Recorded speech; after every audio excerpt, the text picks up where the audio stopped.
The name Augustus echoes through history as Rome's first emperor, the architect of an unprecedented golden age, a figure synonymous with peace, stability, and unparalleled statecraft.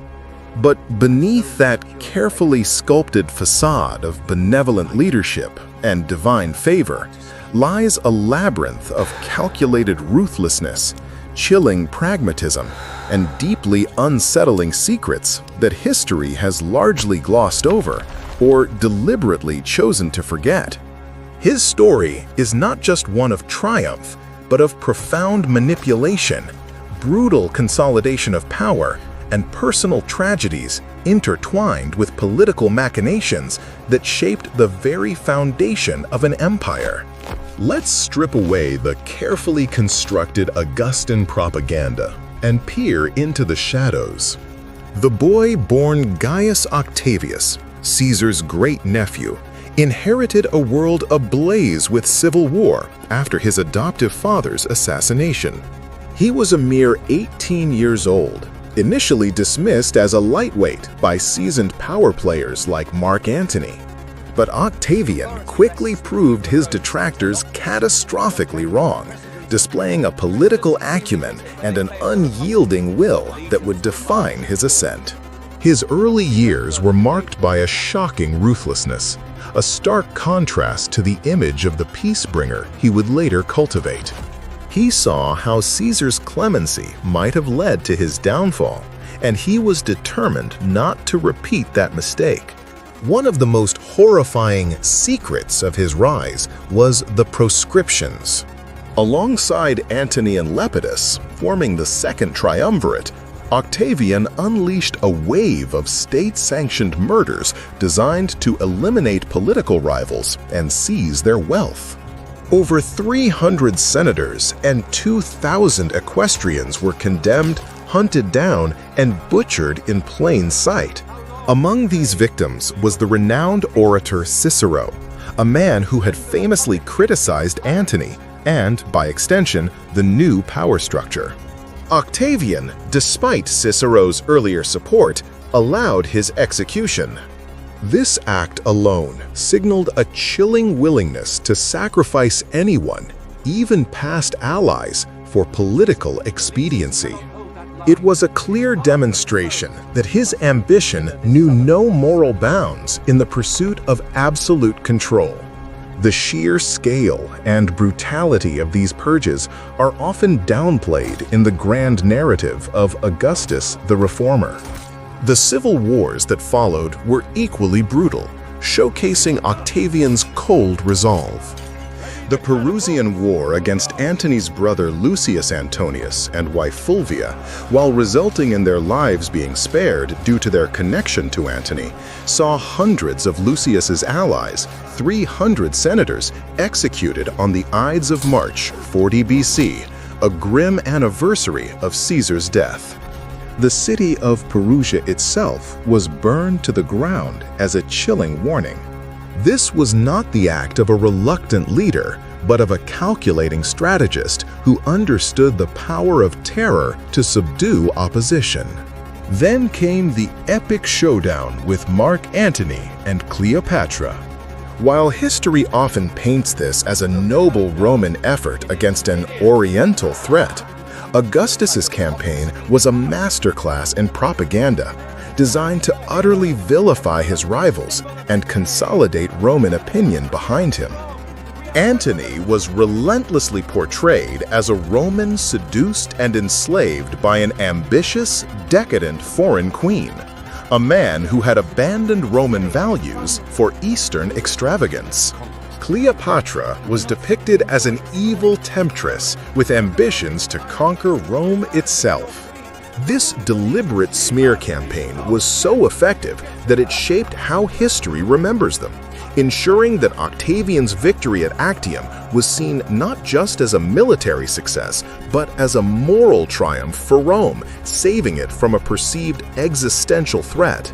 This wasn't merely politics, it was a psychological war to establish his legitimacy and demonize anyone who stood in his way. Once sole ruler, The restoration of the Republic was perhaps Augustus's greatest, most enduring illusion. Yet, beneath this Republican veneer, he meticulously dismantled the Republic's actual power structures and consolidated unprecedented authority in his own hands. He maintained control of the most important provinces and their legions, effectively controlling the vast majority of Rome's military might. Soldiers were now required to swear an oath of loyalty directly to him, not to the state, fundamentally shifting allegiance. He established a military treasury funded through new taxes, ensuring stable pay and retirement bonuses for soldiers, further centralizing financial control under imperial authority and stripping it from the Senate. The Senate's authority was greatly reduced, losing control over foreign policy, finances, and warfare. This was not a restoration. It was a revolution disguised as tradition, a subtle yet absolute seizure of power that transformed Rome into an empire under a single ruler, all while maintaining the comforting fiction of a functioning republic. One of his most enduring and controversial creations was the Praetorian Guard. While presented as the emperor's personal bodyguard, this elite unit quickly evolved into a formidable political force. Initially, Augustus was cautious, only stationing a few cohorts within Rome and others nearby in Italian cities to avoid accusations of tyranny. However, they were the only armed troops allowed in Italy, massing at their citadel, the Castra Praetoria, a potent political as well as military force. They were exceptionally well paid, enjoying privileges far beyond those of regular legionaries. This private army, loyal only to the emperor and commanded by his chosen prefects, became instrumental in maintaining imperial authority, suppressing dissent, and, ominously, in later centuries, even making and unmaking emperors through intrigue, betrayal, and assassination. Its very existence was a constant reminder of the emperor's supreme power, a hidden secret weapon against any who might challenge his authority. Augustus's family life, often idealized, was fraught with tragedy, scandal, and political maneuvering that reveal another layer of his ruthlessness. His only biological child, Julia the Elder, became entangled in a series of scandals that led to her shocking exile.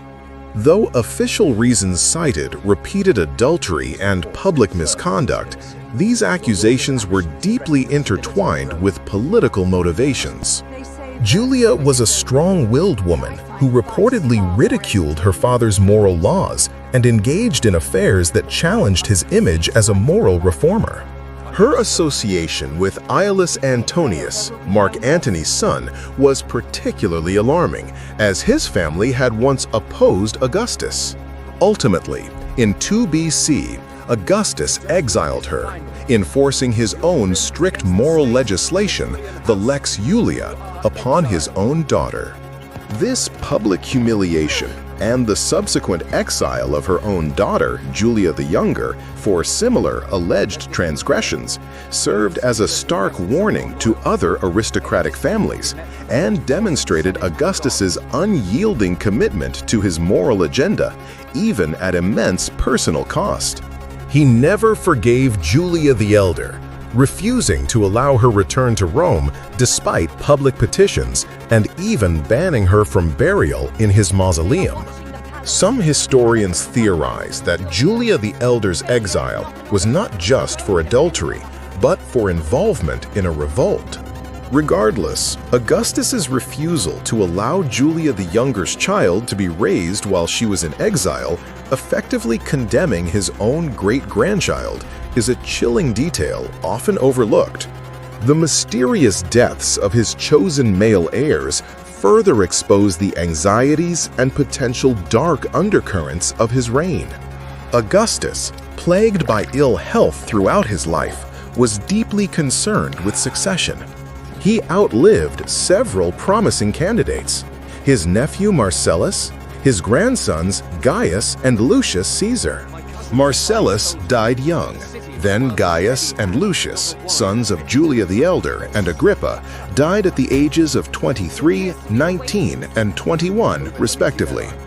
While these deaths were officially attributed to illness or battle wounds, the convenient way they cleared the path for Tiberius, Livia's son, has led to whispered theories of foul play, particularly implicating Livia. Tacitus, for instance, hints at Livia's alleged plotting against her stepdaughter's family. Though direct proof remains elusive, the pattern of these untimely demises certainly raised eyebrows among contemporaries and suggests a brutal struggle for dynastic control behind the scenes. Augustus was forced to elevate Tiberius, Livia's moodier son, as his eventual successor, a choice he initially resisted. Augustus's monumental image building, exemplified by works like the Res Gestae Divi Augusti, Acts of the Divine Augustus, is another secret, though one hidden in plain sight. This carefully curated autobiography, inscribed on bronze pillars and displayed across the empire, meticulously details his achievements, victories, and benefactions. What it omits, however, is equally telling. There is little mention of the proscriptions, the Civil War atrocities, or the brutal suppression of dissent. It is a work of selective memory, designed to present a sanitized, idealized version of his reign, a golden age inaugurated by a benevolent, divinely favored leader. This was not merely history. It was a powerful, deliberate piece of propaganda, shaping how generations would perceive him and his legacy. His relationship with the literary world also reveals a darker side. While he patronized poets like Virgil and Horace, promoting works that celebrated Roman virtues and his reign, he also exercised a chilling control over artistic expression. The most famous example is the exile of Ovid, one of Rome's most brilliant poets, to the remote town of Tomis on the Black Sea.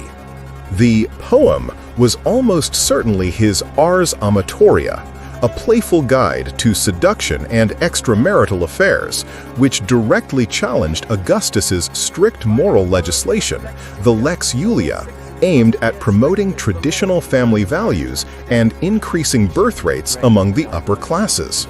The error remains a mystery, but scholars speculate it might have been involvement in a scandal or witnessing something scandalous involving the imperial family.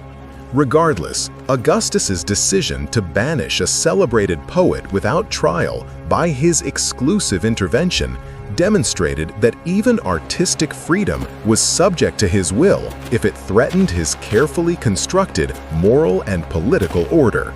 Ovid's fate served as a powerful warning to any who might dare to challenge the emperor's carefully crafted public image. Even his military campaigns, often presented as triumphs, held their own dark secrets.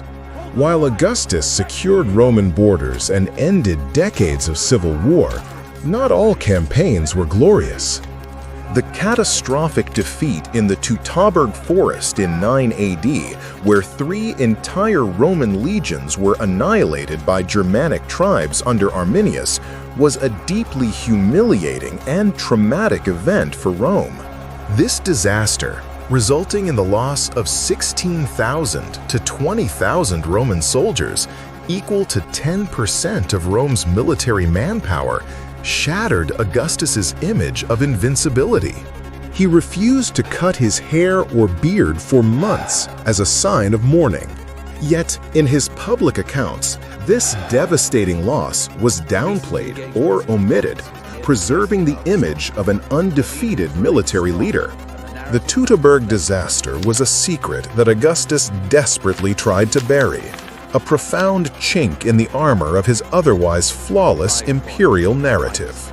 Augustus's reforms, while bringing an era of peace and stability known as the Pax Romana, also came with a hidden cost, an unprecedented level of imperial control over Roman life. His Lex Julia laws, promoting marriage and procreation, particularly among the elite, were not just moral guidance. They were a deliberate attempt to shape Roman society and ensure a stable population and aristocratic class loyal to his vision. Penalties for celibacy and inducements for having children were powerful social engineering tools. Adultery, once a private family matter, became a public crime, allowing the state to intervene in personal lives in ways previously unimaginable. The grain dole, while seemingly a benevolent act of feeding the poor, was also a highly effective method of controlling the Roman populace. By ensuring their basic needs were met, Augustus garnered immense popularity and minimized the risk of unrest among the masses. This strategic generosity, alongside grand building projects and public spectacles, secured his popular support, providing a crucial counterbalance to any potential senatorial opposition. He was a master of understanding and manipulating public sentiment. Ultimately, the deep secrets of Augustus reveal a leader of unparalleled complexity. He was a man who, to achieve his vision of a stable, prosperous Rome, was willing to employ extreme ruthlessness, subtle deception, and profound personal sacrifice. The golden age he ushered in was built on a foundation of civil war, proscription, propaganda, and a meticulous, often brutal, consolidation of power. His restoration of the Republic was a brilliant illusion, his family life marred by political purges, and his legacy a carefully constructed narrative. By pulling back the curtain on these less discussed aspects of his reign, we gain a more complete, albeit more unsettling, understanding of the man who single-handedly transformed Rome and laid the groundwork for an empire that would shape the Western world for centuries to come. His was a genius not just of statecraft, but of calculated concealment, ensuring that the uncomfortable truths of his rise and rule remained largely unspoken, buried beneath the polished marble of his eternal glory.